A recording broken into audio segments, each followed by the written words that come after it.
नमो तस्सा भगवतो अरहतो सम्मा संबुद्धस्सा। बुद्ध और उनका धम्म बाबा साहेब डॉक्टर अंबेडकर द्वारा रचित कालजयी पुस्तकों के इस रचना संसार में आपका स्वागत है। आप जानते हैं कि इस समय हम लोग बाबा साहेब डॉक्टर अंबेडकर द्वारा मूल रूप से अंग्रेजी में रचित ग्रंथ द बुद्धा एंड हिज धम्मा, इसका ये हिंदी अनुवाद आप तक पहुंचा रहे हैं। और ये जो हिंदी अनुवाद है, ये हिंदी अनुवाद भदंत डॉक्टर आनंद कौशल्यायन जी का है।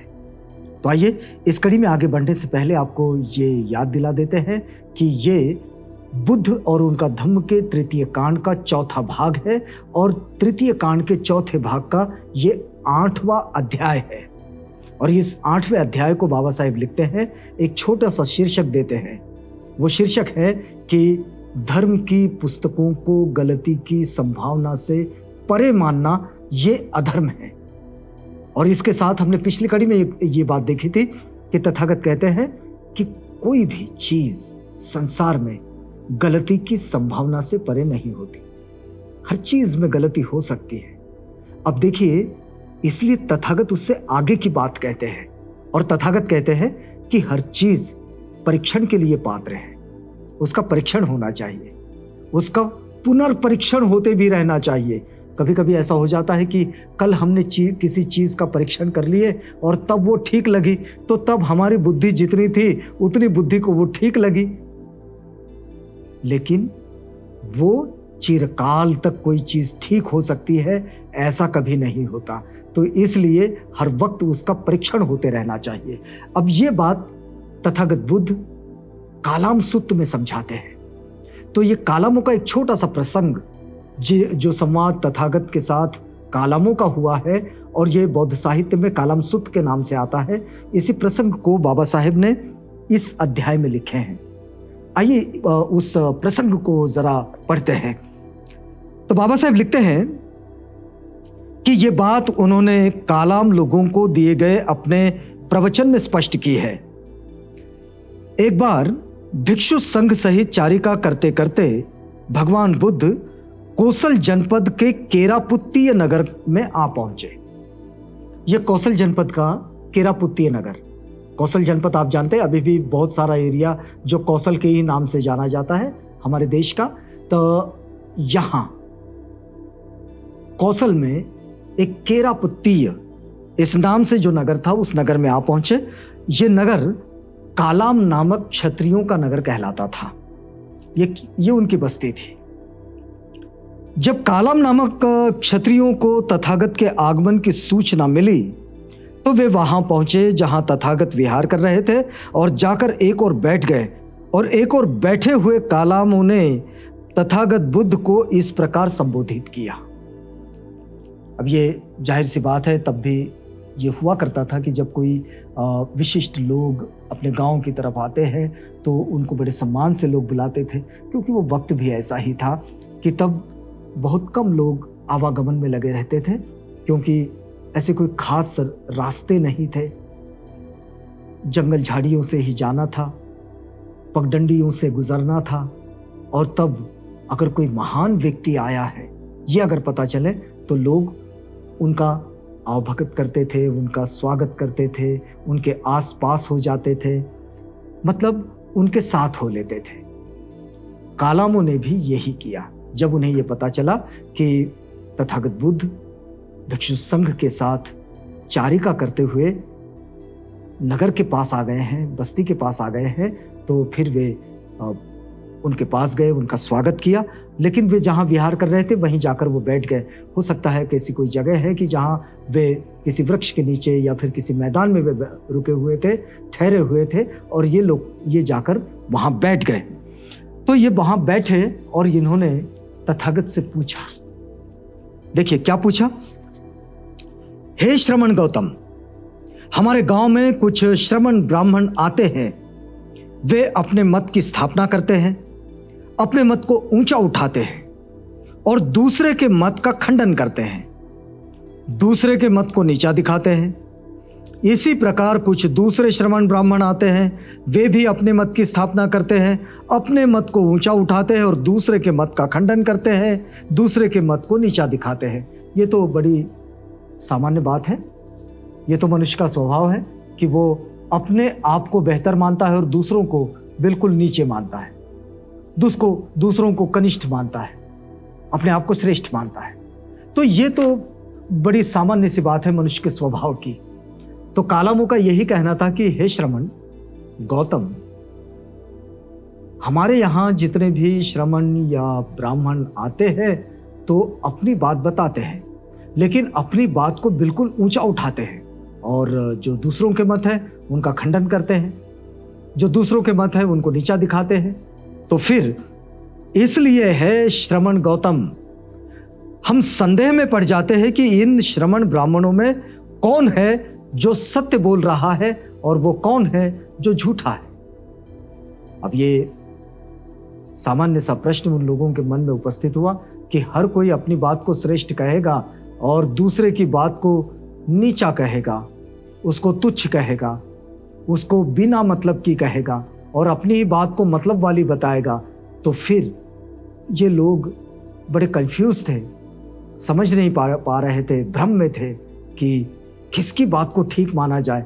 तो ये सवाल उन्होंने श्रमण गौतम से पूछ लिया, यानी कि तथागत बुद्ध से पूछ लिया कि किसकी बात को ठीक माना जाए, किसकी बात को सही माने, किसकी बात को झूठ माने। तो तथागत कहते हैं, कालामो, तुम्हें योग्य विषय में संदेह उत्पन्न हुआ है, तुम्हारे मन में योग्य विषय में शक उत्पन्न हुआ है। तथागत कहते हैं कि यह जो तुम्हारा प्रश्न है बड़ा स्वाभाविक है और बिल्कुल उचित है, योग्य है। हे कालामो, तथागत ने कथन जारी रखा, बाबा साहेब ने उसे कंटिन्यू किया है यहां। हे कालामो, किसी बात को केवल इसलिए मत मानो कि तुम किसी से यह सुनते आए। हे कालामो, किसी बात को केवल इसलिए मत मानो कि वह तुम्हारे सुनने में आई है, किसी बात को केवल इसलिए मत मानो कि वह परंपरा से प्राप्त हुई है। दो बातें, एक तो सुनने में आई है या तो फिर परंपरा से प्राप्त हुई है। पुरखाओं ने दे दी, कहा कि भाई ऐसा करना होता है, यह बात बिल्कुल ठीक है, यह अच्छी है, सही है, ऐसा कह दिया और उनके आने वाली अगली पीढ़ियों ने उसे जैसा का वैसा स्वीकार लिया। फिर वे क्या कहते हैं, किसी बात को केवल इसलिए मत मानो कि बहुत से लोग उसके समर्थक हैं। यह बात भी होती है। तथागत कहते हैं कि किसी बात को इसलिए मत मानो कि उस बात के बहुत सारे समर्थक हैं, क्योंकि समर्थक तो मूर्खता के भी हो सकते हैं, पागलपन के भी हो सकते हैं। अगर पागलपन के बहुत समर्थक है तो इसका मतलब यह नहीं होता कि पागलपन बहुत अच्छा है।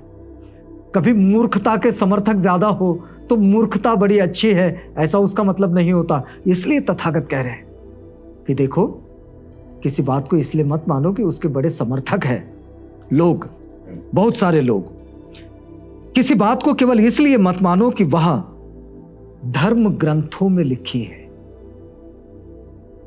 ये तथागत ने उन मान्यताओं को सबसे पहला आह्वान कर दिया। यह आह्वान ही है उनका कि किसी बात को इसलिए मत मानो कि वो धर्म ग्रंथों में लिखी है। किसी बात को केवल इसलिए मत मानो कि वो तर्क शास्त्र के अनुसार है। बहुत सारे लोग अपनी बात को समझाने के लिए बहुत सारे तर्क दे देते हैं, और तर्क कभी कभी कुछ भी तर्क होते हैं। तो इसलिए तर्क शास्त्र के अनुसार कोई बात है उसे भी मत मानो। तो फिर क्या करो, किसी बात को केवल इसलिए मत मानो कि वह न्याय शास्त्र के अनुसार है। किसी बात को केवल इसलिए मत मानो कि वो ऊपरी तौर पर मान्य प्रतीत होती है।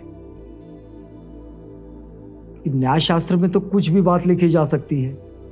हमारी तरफ न्याय शास्त्र तो पता है कि एक ही जुर्म के लिए वो जो ग्रंथ जिसे बाबा साहेब ने 25 दिसंबर को जला दिए थे, परिषद लेकर जलाए सार्वजनिक रूप से, वो भी न्याय शास्त्र की ही बात करता। और लिखा क्या है कि एक ही तरह की गलती के लिए दो अलग अलग समूहों के लोगों को शिक्षा अलग अलग मिलेगी, क्योंकि वे विशिष्ट वर्ण में जन्म पाए हैं। इसलिए तो उसे भी मत मानो, तथागत कहते हैं। और फिर देखिए कि किसी बात को केवल इसलिए मत मानो कि वह अनुकूल विश्वास या अनुकूल दृष्टि की है। वह अनुकूल विश्वास या अनुकूल दृष्टि की है, हमें अनुकूल लगती है, इसलिए भी उसे मानने की जरूरत नहीं है। तो फिर क्या? तो किसी बात को केवल इसलिए मत मानो कि वह ऊपरी तौर पर सच्ची प्रतीत होती है। बहुत सारी चीजें हैं जो हमारे सामने आती है, लगता है कि यह सच है, लगता है, लेकिन है या नहीं, परीक्षा है। तो उसे भी सच मानने की जरूरत नहीं है। किसी बात को केवल इसलिए मत मानो कि वह किसी आदरणीय आचार्य की कही हुई है। बहुत सारे गुरुजन होते हैं, आचार्य होते हैं, सिखाते हैं, समझाते हैं, तो फिर तो उसे सच मान लेना नहीं, इसलिए भी मत मानो। तो तथागत कालामों को यह बात समझा रहे हैं कि देखो, सुने हो मत मानो, ग्रंथों में लिखा है मत मानो, तर्कशास्त्र की पुस्तकों में लिख दिए मत मानो, न्यायशास्त्र के अनुसार है, उसमें लिखा गया है मत मानो। लेकिन अगर तुम्हारे आचार्य ने कोई बात बताई है, उसे भी मत मानो। प्रचलित है लोगों में, इसलिए भी मत मानो। इस बात के बहुत समर्थक है, इसलिए भी मत मानो। तो फिर क्या मानो? यह सवाल तो बड़ा आराम से सबके जहन में स्वाभाविक रूप से आ जाएगा। तो यह सवाल कालामों के मन में भी आ गया। कालामों ने भी पूछा कि भाई तथागत, आप तो कहते हैं कि ये न मानो, वो न मानो, वो न मानो, वो भी न मानो, ये भी न मानो, ग्रंथों में लिखा है तब भी न मानो, तर्क के अनुसार है तब भी न मानो, न्याय शास्त्र के अनुसार है तब भी न मानो, तो फिर क्या मानो? इसका जवाब तथागत देते हैं कि क्या मानो, लेकिन आपको इंतजार करना होगा, क्योंकि यह वक्त यहां पूरा होता है।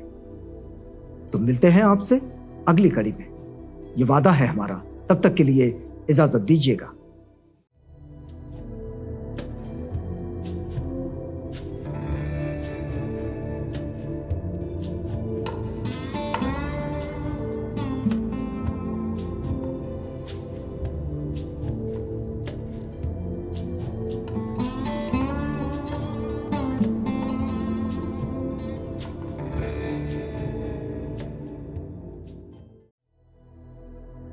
बुद्ध और उनका धम्म।